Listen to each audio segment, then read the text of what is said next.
Hi, my name is Jamie Rue, and today I'm going to talk about The Hidden Oracle by Rick Riordan. Fun little story. I got this book a little bit early from my local library because I work there, so, perks of working at a library. I got this like 4-ish days before it came out, finished it very quickly, 2.5 to 3 hours.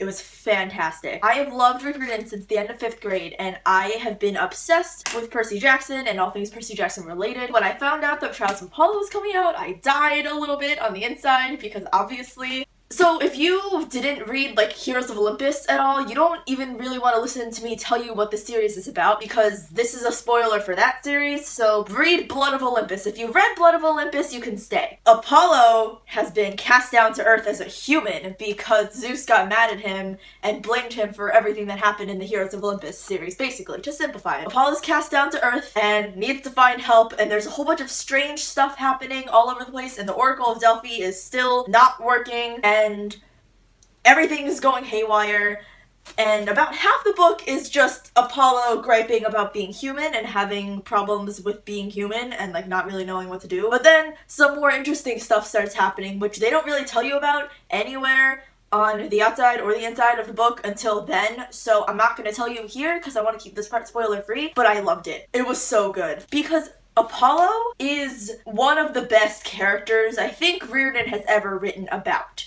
I know that Apollo isn't his, but his version of Apollo is original. He is just this heart-wrenching character eventually. Sometimes he's just a cocky dick, but sometimes he's not. And those parts make you a little bit upset. You get lots of throwbacks to the old books, the old series. Everyone from the old series is at least mentioned by name. Percy Jackson's there. You get mentions of Annabeth, Jason, about Leo, about Piper, about Hazel, about Frank, about Raina, everybody. Nico's in it, Will's in it. Nico and Will together are in it. They're dating now. It's cute. I think a lot of people felt that for the Blood of Olympus, Riordan kind of rushed it. I know a lot of people thought that the battle was too short. He even makes a reference to that battle being 40 seconds long or whatever. I think he knows what he's doing. And I think this is kind of a culmination of a lot of things that have happened in previous series, or I think that's what he's trying to do. And I think it's working. So basically, if you liked Heroes of Olympus and you liked any of Rick Riordan's things, you're almost definitely already reading this, but if you're not, you should. Because I know a lot of people who gave up after Heroes of Olympus. You shouldn't have if you have and you're still watching this for some reason. Now, to talk about something a little bit different,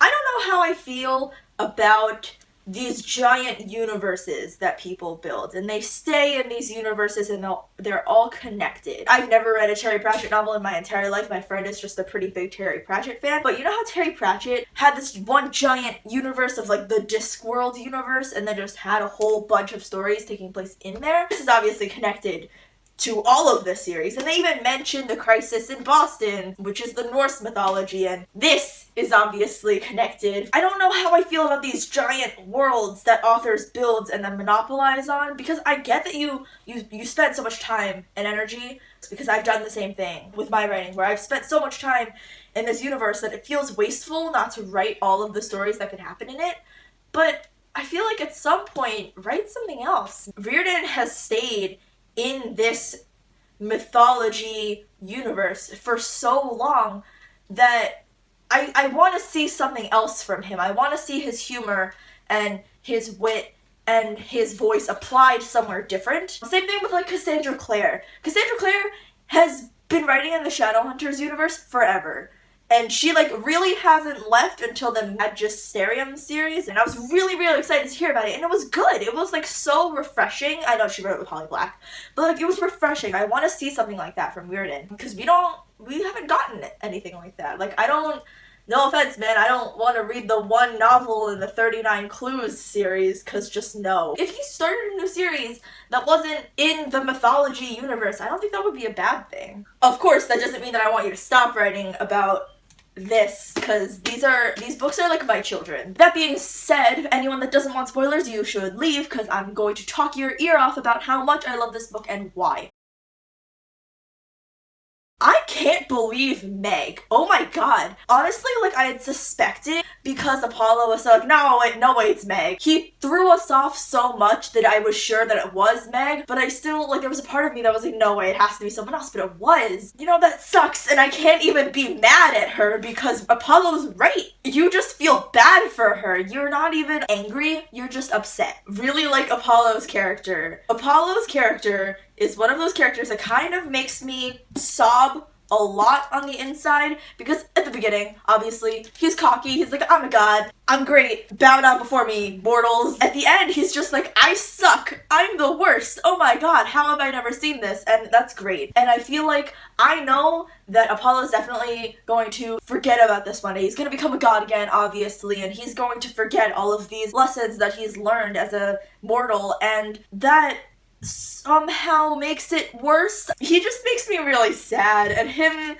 crying about all of the past loves he's had, like Daphne and I can't pronounce any names ever. Hyacinthus? Question mark? All of that stuff makes me really upset, and just how at the end where he sang that song by all the ant monsters whose names I can't pronounce and I'm not even gonna try. When Meg was upset, I was upset. I was so determined to not like him, and then I'm just like, you're literally me. You're doing exactly what I do all of the time, and that's not good because, you know, self-deprecation, not all that good of a character trait. Not that he has low self-esteem or anything, that's not really a problem. I don't want to undermine everything Riordan's trying to do here, but Percy Jackson would never back down from a fight and be like, I'm not gonna help you. He'd feel like, well, I guess I have to save the world again, ugh. I feel like that's just the image I get of him. He's too reckless hero selfless. I know that he didn't want any of the heroism stuff, like that's not really what he wanted to do with his life, that's not what he wanted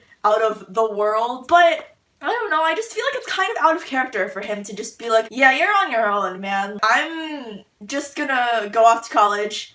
I've done enough, you know.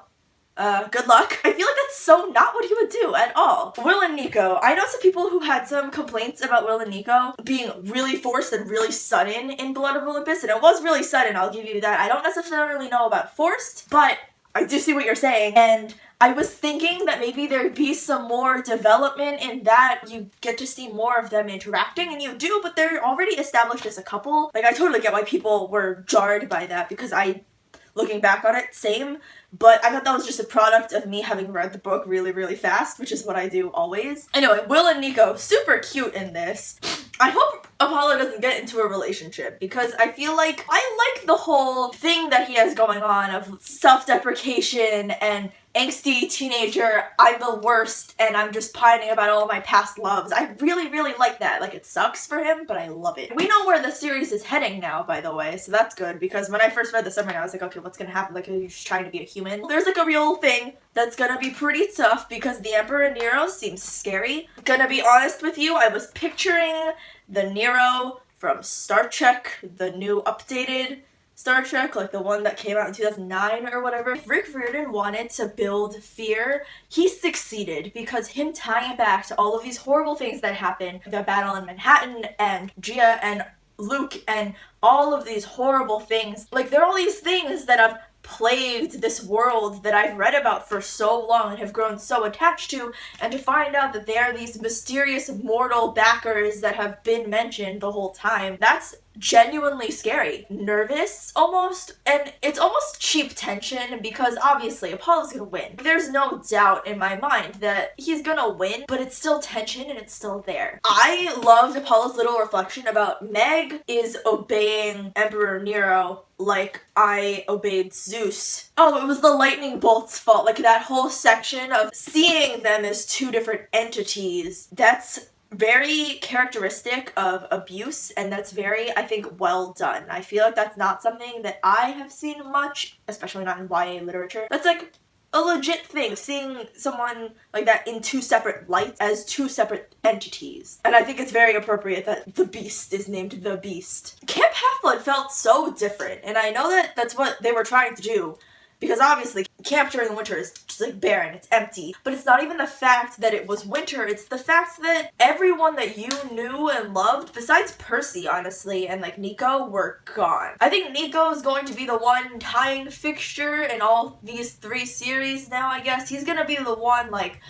dude who is kind of consistently a main character. You know, maybe in the second book that'll change. I don't see it changing. I think Nico's just one of those characters that fits in well enough that you could just have him there. And also, Leo's gonna be a permanent fixture in this novel. Whoops, excuse me, Nico's not the only permanent fixture. But I mean, in all 3 series, Nico has been the only one that was there the whole time. What happened to the number 3? It's like the big 3 and 3 people per quest. That's not what happened on Apollo's little quest into the forest. He had one other person. He had Meg. Also, then is Calypso just coming on this quest now? Is she just gonna be tagging along with her and with him and Leo? Is Calypso the 3rd person? Does she count? She's not a demigod. I guess he's not a demigod either. So, I don't know. Is the rule of 3 still a thing? That's all I want to know. I just want to know if the rule of 3 applies. I don't understand what's happening with that it's not 3 people per quest anymore. It's like the Big Prophecy had 7 people and now this has 2, and it's like, what's happening with that? Like, steadfast rule, you never really explained it. Also, where the hell is Mr. D? If your punishment is to be at Camp Half-Blood, you can't just not be there. Like, I guess he could be hurt, which is a different story, but then wouldn't Zeus have been like, yo, hey, Dionysus is kind of out for now? He'll be back eventually. Don't worry, he's still there for the next, like, century or whatever, but, like, yeah, he's kind of out of commission. So now everyone has to hike through this really creepy forest to get prophecies. That's kind of like a quest in itself, honestly. But, like, I guess that's a thing now. I want Apollo to go off and find Meg. That's what I want out of life. He's going to do it. Man, I think these names and these, like, monsters, their names are getting harder to pronounce. I don't know what it is. I just can't do it. That battle at the end with the giant statue, Colossus, that was kind of almost impressive. Also, Deus Ex Machina with Percy just swooping in and saving the day. But I was glad to have him there. And also, why can't anyone else fight? And also, hay fever. I like that Chiron also kicked Leo when he came back. That's like one of the best things in this book. Obviously, the whole book is Riordan's standard humor that you get with all of his books, but that takes the cake, I think, of humorous points in this novel. I really want to see Piper blow up at Leo, because that's going to be a thing, and it's going to be hilarious. That Calypso, Percy, little awkward interaction that happens. I've read so many fan fictions so many times about that exact same moment happening, and it was so much less awkward than all of those fan fictions made it. Which I appreciate, because those fan fictions are generally not the best written. Like, they're all very stilted dialogue and conversation, which is what fan fiction is most of the time. It was one of those moments I dreamed about, like I dreamed about Percy and Annabeth's reunion. Like, it was one of those things, but probably not to that extent, actually. But it was one of those things that I was really looking forward to, and I didn't think I was ever going to see it after Blood of Olympus, but then I found out this was going to happen, and I hoped, and it happened, and I'm excited. I also really liked the other campers' reactions to Apollo having fallen from Olympus, because they were all just like, what's happening? And they're all so freaked out and panicked. I want to see something from the perspective of one of the lesser characters, like the minor characters, and see these big things that happen from the outside. There's something different about the Trials of Apollo. Heroes of Olympus was a good series. It really, really was, but there were moments in that book that dragged and I hated, and I just was like, I don't care. It's not even that I hated it, it's just I was so apathetic to some parts of it where I was like, I don't really care about you right now. I just want to know what's going on with Percy and Annabeth, you know, because that series, I had people that I was attached to. I had people that I had known about for quite a long time, and I was concerned about what was happening to them. I wanted to know what was happening to Percy and to Annabeth and to Nico, because they were the big characters in my mind, even though obviously Leo, Jason, and Piper were supposed to be the big, like, characters, but Percy and Annabeth eclipsed them so easily for me just because I was already so attached to them. This series doesn't give me a chance to do that, and I love that about it. The series obviously mentions Percy, but I'm not chasing him down. I'm not, like, looking for where he is in the book because he's here to ease us in to Apollo, but we didn't even need that. I didn't need Percy's cameos in this. I don't need Annabeth. I just want to know more about Apollo, and that's what's so different about this book versus Heroes of Olympus. And Percy Jackson and the Olympians, that original series, always gonna be my favorite. Because I remember reading it and it was so new and it was so something that I'd never seen before, and I related so hard with Percy and I just wanted him to win. And, you know, I wanted that in Heroes of Olympus too. But there, I wanted Hazel to win, and I wanted Jason to win, and I wanted Piper and Nico and Leo and Raina and all of them to succeed in the goals that they had, and it was just so much to keep track of that I missed that personal feeling that I got when I was reading Percy Jackson and the Olympians, and this brings that back. And because of that, I like this better. I've read one book so far, so don't quote me on that. I might be totally wrong, and I might end up being on par or maybe even worse than Heroes of Olympus, but I liked this so much better than I liked some of the books in the Heroes of Olympus series, so I really, really am looking forward to the next book in this series. Alright, so I am going to go. Expect a review in the next couple days on A Court of Mist and Fury by Sarah J. Maas, which also came out today along with this book. I'm gonna go. Bye!